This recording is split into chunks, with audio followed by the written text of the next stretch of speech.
So what we're looking at is an early access disclaimer for Nightingale. Now, why is that on the screen, you ask? Well, pause if you need to read it.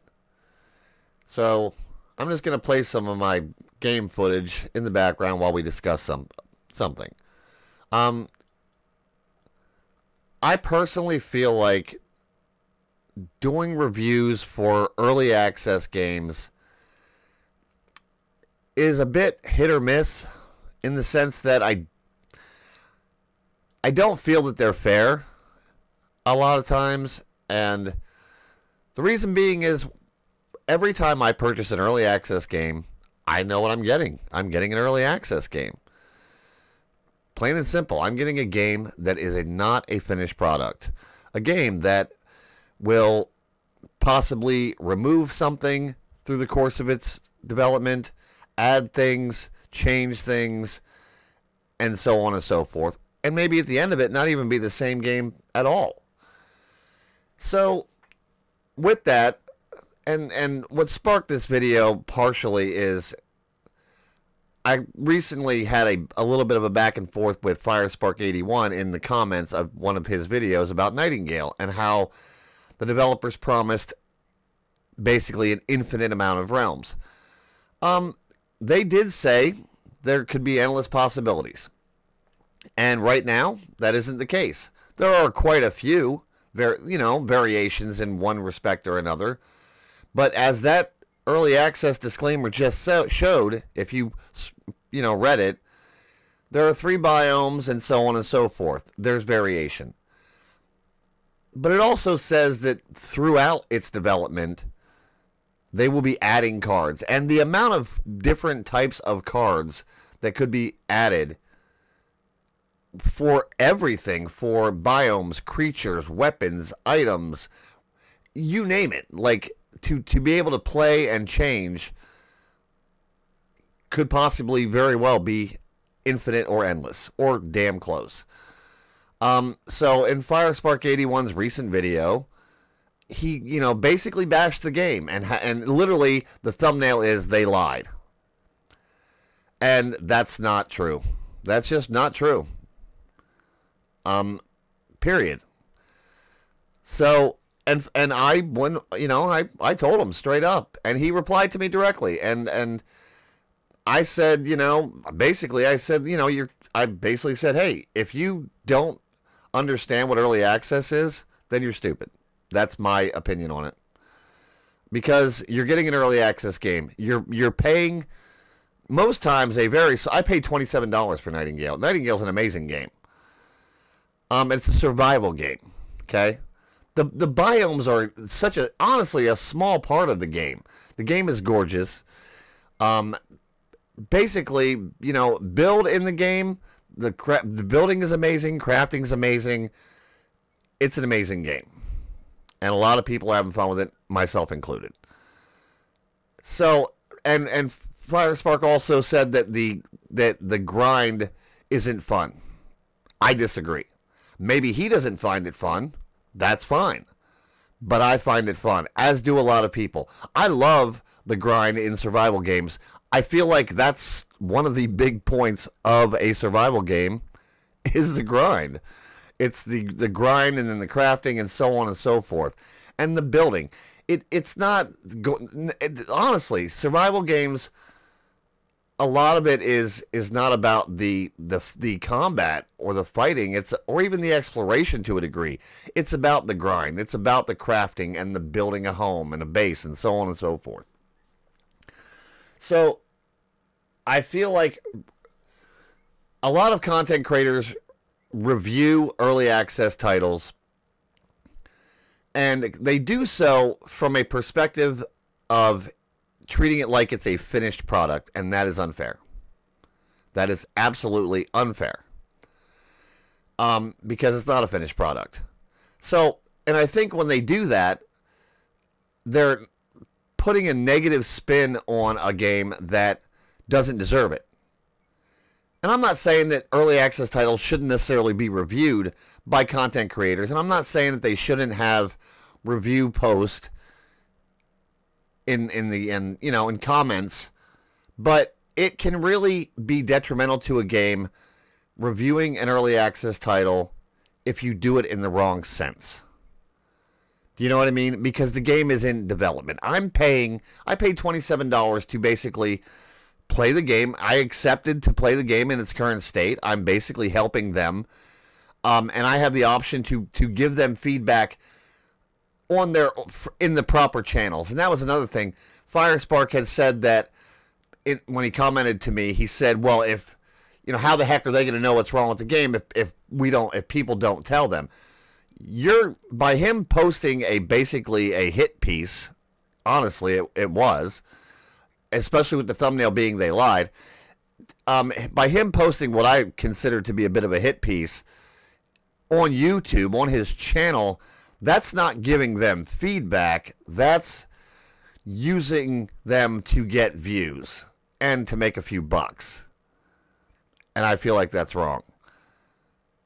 I just do. That's not, if he truly wanted to give them feedback, there are the proper channels through their website, through Steam, through their Discord to do that. Not put a piece up on your channel with a big old thumbnail saying they lied. That's just wrong. There are better ways to do it. And it's sad if he disagrees with that.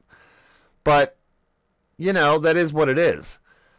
I think if you're going to review an early access title, it should be done in good taste and properly. And you certainly shouldn't review it from a personal standpoint. Like Firespark said that the grind was not fun. That's him feeling like it's not fun. But he shouldn't be able to speak for everyone. And content creators in general, sure, if they want to review an early access title, then great. But don't do it from a perspective of what you as the content creator feel like. Point out that, okay, look, maybe in the sense of I personally feel like the grind can be it's not fun for me, or it can be grindy in this sense or that sense, and so on and so forth. Maybe you'll enjoy it. And a lot of content creators do say that and do that, but I've watched quite a few that do not. So, I really feel like it's not necessarily the fact that you shouldn't review an early access title. I have no real issue with that when it's done right, okay? Because, yeah, there are certain things about games that maybe need pointed out ahead of someone buying a game. If somebody reviews an early access title and they're honest about it, and they point out things, and they're clear about the fact that it's early access, and so on and so forth, and then someone can make a decision on their own whether they want to purchase that title or not, that's fine if it's done right. But too many times it isn't done properly, and the content creator or the person posting a review is doing so, treating it like it's a finished product, and that isn't fair. That's not fair at all. Point out what a game has, point out its strengths, point out where it could change, point out some weaknesses even, but point the weaknesses out in the sense of, hey, this is a weakness, this should be changed. The developers of Nightingale changed a ton based on player feedback. They did stress tests, and they changed a lot of stuff based on feedback. They added third person, which I play in, I love. They changed the entire UI and so on based on feedback from their stress test. That's positivity. That's giving feedback. So that's how reviews should be done. Truly, okay? I really do have an issue with early access reviews that can potentially harm, especially on these bigger channels. My channel's small. I'm nowhere near the scope of Firesparks. I'm not. Okay, obviously, I have 1,500 subscribers. He's got like 90,000. So my reach isn't going to be as large. But I hope this video gets out there. I hope you understand where I'm coming from. Because like I said, I don't have a script for this, by the way. I don't really care to do scripts. This is just me talking off the cuff from the heart. Early access reviews should definitely be handled with kid gloves.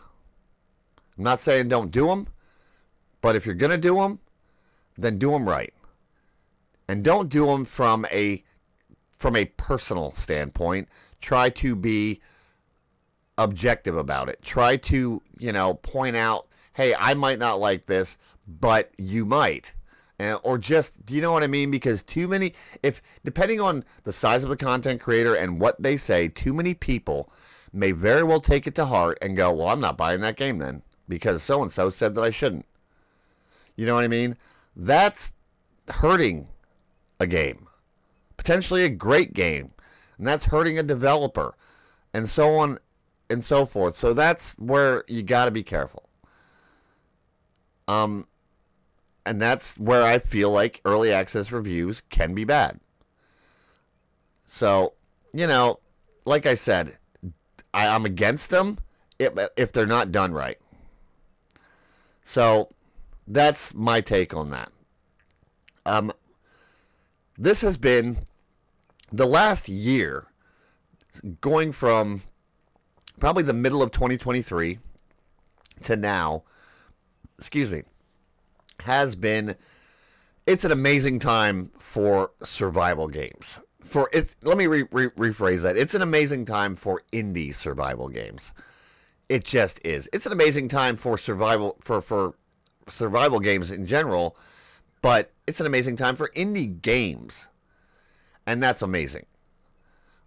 It just has been spectacular. I mean, going back to Baldur's Gate 3 and how that game is just amazing and won Game of the Year and several other awards and so on. We have games right now, so many great, just amazing survival games that I'm having a blast with. And maybe you won't, and this is the review part. I personally am having a great time in these games. Nightingale, I love. I'm having a blast in that. I love the grind. Maybe you won't. I do. Enshrouded, Pal World, Myth of Empires just relaunched after being off Steam for 2 years. And I forgot I owned it. Now it's on the channel and I'm playing it and I'm having a great time. What else?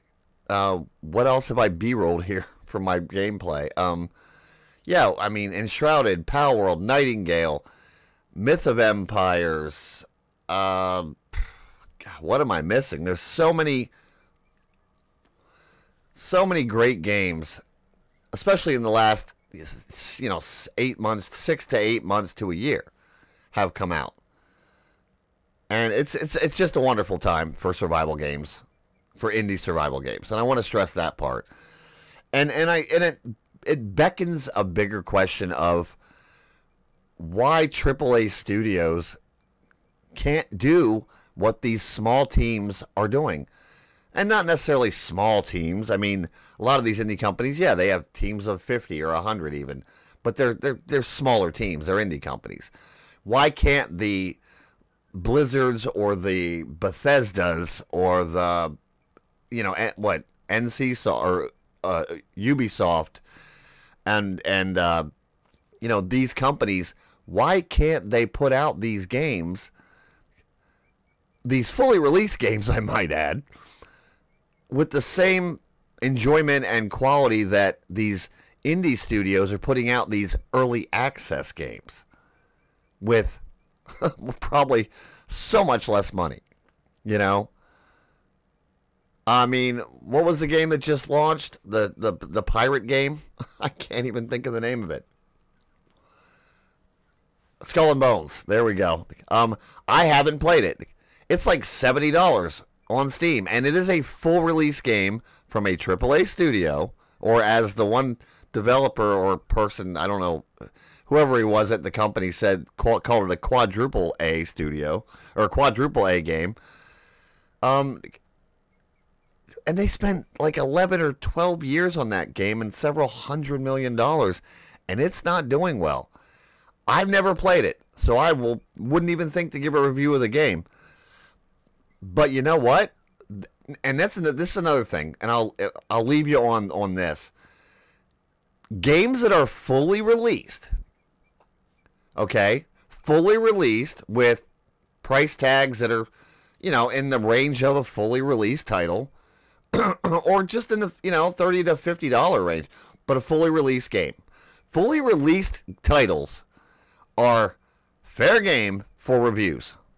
Okay? Review it to your heart's content, because even if they're going to patch some stuff later or add some content later with DLCs and stuff, that's still that company's fully released game. A great example of that, and I do have a video on that, would be Starfield. I paid $100 for that. Thankfully, Steam let me refund it, because that game is a mess. Period. Okay?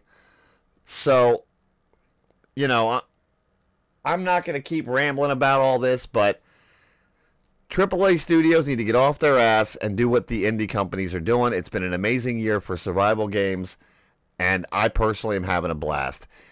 And I'll leave you with this. Content creators out there, people posting reviews, if you're going to review early access games, just please do it carefully. Try not to hurt the company in doing it. If you want to be positive and give feedback, then maybe do it through their website or a little better. With that, everybody, I'll leave you. Like, comment, subscribe, and I hope you enjoyed this, and I hope you take something away from it. So, have fun, and let's enjoy the games that we have. All right? I appreciate everybody, and I'll see you in the next one. Take it easy.